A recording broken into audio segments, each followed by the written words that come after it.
Let me tell you something, and don't roll your eyes if it sounds too much like a movie because I swear on my best suit, this actually happened. You ever just stumble into a moment that splits your life into before and after? Yeah, that's what I'm about to lay out for you. Central Park, early morning, air sharp enough to wake the dead, and me, Edward Mason, just a guy in a Navy suit who didn't even want to be there.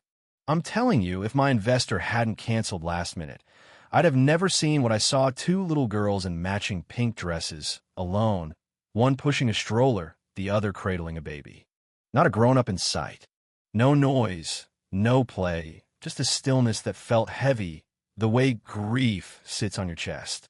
Now, let me back up a sec. This wasn't my usual scene. I don't do parks, not since I was a kid myself. My life's usually all blueprints and boardrooms, tight schedules and tighter headlines. That morning, though, my calendar hit a snag, and instead of making calls or chasing some new deal, I told my driver, just take me somewhere with trees. Didn't even care which park. Maybe I just wanted to remember what quiet felt like. The sun was barely up, those long shadows painting the path with streaks of gold and fire. I'm walking slow, taking in all the little things I forget to see from behind my tinted windows: the smell of wet grass, a dog barking somewhere far off, a couple of old folks strolling like time's got nothing on them. Then when I spot them, these girls, maybe 6, 7 years old, one with her hands clenched tight around a stroller handle, pushing hard to keep it steady, the other holding a baby wrapped up in a blue blanket like it was the only thing she owned in the world. They looked like they dropped out of some storybook and landed here, but something was just off. I paused, couldn't move, couldn't look away. No parent waving from a bench, no babysitter buried in a phone, no sound but their shoes on the gravel. The whole thing felt wrong. Kids that small don't get quiet like that unless they've learned not to make noise. So I did what any halfway decent person would do: approached, slow and careful, crouched down to look less like some Wall Street monster. "Hey there," I said, trying for gentle. "You girls okay? Are you lost?" The one holding the baby looked up. Big brown eyes, too old for her face, steady and worn out. She hugged the baby tighter, like she already knew what it meant to be afraid for someone else. Her sister, same eyes, same hair, same wary look, just stared at me, no blinking, like she was measuring if I was trouble or help. Then, this kid I'll never forget. It's East. Our mom died and our dad kicked us out. Just like that, dead flat. My heart stopped. I knelt lower, all the way to their level, the world around us blurring out. "What did you say?" I asked, just to be sure I wasn't hearing things. She repeated it, slow and practiced. "Our mom died last week. The man we lived with said we had to leave. He said the baby could stay, but we couldn't. You know that feeling when your chest caves in and you're not sure if you can breathe again? That was me, right then." "What's your mom's name?" I asked. The answer hit like a punch. Sophie. Sophie Raines. Time stopped, I swear. That name was my whole past, the person I'd loved until I didn't even recognize myself. She'd disappeared from my life so many years ago, and I'd told myself 100 stories about what happened. None of them ended like this. I looked at these two girls, saw it right away: the nose, the eyes, the same stubborn set to their jaws. My mind just broke open. I knew these were her daughters, and looking at them, there was no denying that they were mine too. I just froze. The park faded out. It was me and them and the ghost of a woman I once thought I'd build a life with. "I knew your mom," I said, voice barely holding together. "A long time ago." The girls exchanged a look, twin signals firing between them. I asked their names. "I'm Lily," said the stroller girl. "I'm Harper," said the one with the baby. "And the baby?" "Oliver," Harper whispered. "How long have you been alone?" I try not to sound desperate. "Since Tuesday," Lily said. It was Friday. You don't need to be a genius to know what that means: 3 kids, alone, nobody looking, nobody caring. I didn't bother with more questions; those could come later. I pulled out my phone, called my driver, said, "Pick us up at the park." "Now," I told the girls, "I'm taking you somewhere safe, somewhere warm.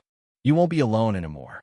And they just nodded, didn't argue, didn't even look surprised. That broke me more than anything. They were used to being passed around, used to not belonging. 15 minutes later, we're in the back of my SUV, me fumbling with a car seat I didn't know how to use.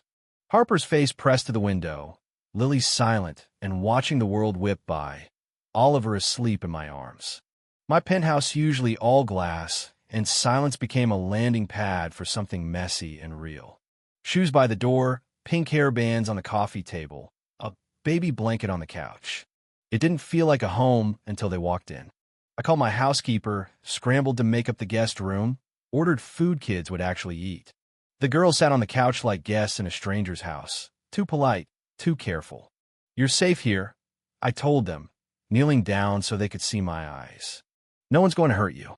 No one's taking your brother. You're not alone anymore." That's when Harper's bravado cracked, her eyes filled up. She whispered, "We thought we'd have to sleep in the park again." I wrapped my arms around her, and Lily clung to me too, trembling. In that moment, something inside me changed for good. That night, after the girls were asleep, I looked up Sophie's obituary. 35 years old, survived by 3 children. No mention of me, not a whisper about her past. There was a photo of her with Oliver, thinner than I remembered, but that same fierce look in her eyes. She'd carried all this alone, and I had no idea. I stayed up late, calling lawyers, pulling strings, starting the process to get guardianship. I wasn't about to let these kids slip through the cracks. Next morning, Lily and Harper were eating toast at my kitchen island, hair braided, tiny feet swinging. "Can we go to school?" Lily asked. I promised to figure it out. "Will someone take us away?" Harper asked. I knelt down, looked them dead in the eyes. "No one's taking you. Not now. Not ever." They nodded and kept eating like they almost believed me. Yeah, there was paperwork so much it could bury a man. DNA tests, social workers, school forms, but none of that scared me like the idea of losing them. I took them to the doctor. The girls were underweight. Harper had a cough, Oliver anemic. "They need stability," the doctor said. "They need to feel safe." That's what I gave them, what nobody else had. The real twist? My assistant, Vanessa, turns out she'd been watching, quietly helping more than I ever realized. She showed up at the courthouse with a folder, sat with me through the whole process. The judge asked for a personal statement me, throat nearly closed, but I stood and told the truth. If I'd known about them, I would have been there every day. They're my daughters, and I intend to raise them with everything I've got. I included Oliver. He's their brother. He's mine now, too. And just like that, with a couple signatures, the law said what my heart already knew. You know what I mean when I say sometimes life chooses you? I never wanted to be a father. Now it's the only thing I can't imagine not being. The kids drew a picture, taped it to the wall in a suit, holding hands with 2 girls and a baby. Our dad. That's what they wrote, in shaky crayon letters. Seasons changed, and the penthouse changed with them. Handprints on the windows, storybooks instead of wine, schedules covered in stickers for school runs and bedtime. Lily learned piano. Harper read to Oliver. I started laughing again, real belly laughs that left me sore. They asked about their mom, and I let them talk, every memory like a stitch in something new. The final piece slid into place, one snowy morning adoption papers for Oliver. "No one can take you from each other now," I told them, and they just smiled real, grateful, brave smiles, like they finally believed they were safe. "You want a fairy tale? You won't find it here." The kids still flinched at loud noises. I still woke up sweating, worried I'd screw this up. But we healed slowly, stubbornly, together. The first time Harper called me Dad, it hit like sunlight through a storm. I hugged her tight. "I should be the one thanking you," I said. So, standing in that hallway every night, listening to their breathing, I realized this is what love really looks like. Messy, imperfect, hard-won, and worth every scar. And if you're wondering, yeah, I think Sophie knew I'd find them someday. She left me a letter, hidden her things if they find you. Love them the way I always hoped you'd love me. I try every day. So here's the real Indigno explosions, no last-minute miracles. Just a man and 3 kids, building something new out of all the broken pieces. It's not perfect. Sometimes it's barely hanging on. But it's real. And for the first time, none of us are lost anymore. Now, before you click away, answer me this: what would you have done? Where's the line between duty and love? Between fixing what you broke and starting over? Drop your thoughts below.